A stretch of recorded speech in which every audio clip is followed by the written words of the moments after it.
കുടിവെള്ള പ്രശ്നം കോർപ്പറേഷൻ്റെ നേർക്ക് ചോദിക്കുമ്പോൾ ഞാൻ തിരിച്ച് ലളിതമായിട്ടൊരു ചോദ്യം ചോദിക്കട്ടെ. നമ്മൾ ഈ കുടിവെള്ളത്തിന് ബില്ലടക്കുന്നത് എവിടെയാണ്? കോർപ്പറേഷനാണ്. പിന്നെ കോർപ്പറേഷനോട് ചോദിക്കുന്നു. അത് മേയർ പറഞ്ഞത് വളരെ ശരിയാണ്. അത് എന്താ പറയുക, അത് കോർപ്പറേഷനിൽ വരുന്ന കാര്യമല്ല, അത് വാട്ടർ അതോറിറ്റിയിൽ വരുന്ന കാര്യങ്ങളാണ്. പക്ഷെ അതിനകത്ത് വേറൊരു കാര്യങ്ങളുണ്ട്, അത് ഞാൻ പറഞ്ഞ് മനസ്സിലാക്കി.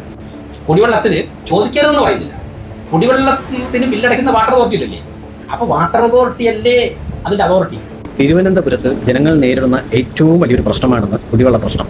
അത് എന്താ പറയുക, പലയിടങ്ങളിലും കുടിവെള്ളം മുട്ടിയിട്ട് കുറേ നാളുകളായി. 1 മാസമായ വാർഡുകളുണ്ട്, 2 മാസമായ വാർഡുകളുണ്ട്. ഞാനൊന്നും പറയുന്നില്ല, അത് ഉറപ്പായിട്ടും വാട്ടർ അതോറിറ്റിയുടെ കീഴിൽ വരുന്ന കാര്യങ്ങളാണ് ഈ കുടിവെള്ള പ്രശ്നം പരിഹരിച്ചു കൊടുക്കേണ്ടത്. പക്ഷേ ഈ ഒന്നും ഞങ്ങളെ കൊണ്ട് ചെയ്യാൻ പറ്റില്ല, ഇതൊന്നും ഞങ്ങൾ ബാധിക്കുന്ന കാര്യങ്ങളല്ല എന്ന് പറഞ്ഞ് ഒഴിഞ്ഞുമാറാൻ മേയർക്ക് കഴിയില്ല. കാരണം വാർഡിലെ ജനങ്ങൾക്ക് അത്തരത്തിലുള്ള ഒരു ബുദ്ധിമുട്ട് നേരിട്ട് കഴിഞ്ഞാൽ ആ പ്രശ്നം പരിഹരിച്ചു കൊടുക്കേണ്ടത് വാർഡിലെ മെമ്പറോ അല്ലെങ്കിൽ കൗൺസിലർമാരുടെ എന്താ പറയുക ചുമതലയോ ആണ്. അത് മേയറെ അറിയിക്കുക, അത് മേയറുടെ നിർദ്ദേശപ്രകാരം അത് നഗരസഭയോ എന്താ പറയുക പഞ്ചായത്തോ വഴി ടാങ്കറിലോ ലോറികളിലോ കുടിവെള്ളം എത്തിച്ച് ജനങ്ങൾ നേരിടുന്ന ആ ഒരു ബുദ്ധിമുട്ട് പരിഹരിച്ചു കൊടുക്കേണ്ടത് ഇവരുടെ, അതായത് മേയറിൻ്റെയും കൗൺസിലറിൻ്റെയും വാർഡ് മെമ്പർമാരുടെയും കടമയാണെന്ന് നമ്മുടെ ബഹുമാനപ്പെട്ട Thiruvananthapuram corporation mayor V Rajesh ഒന്ന് ഓർത്താൽ കൊള്ളാമായിരുന്നു.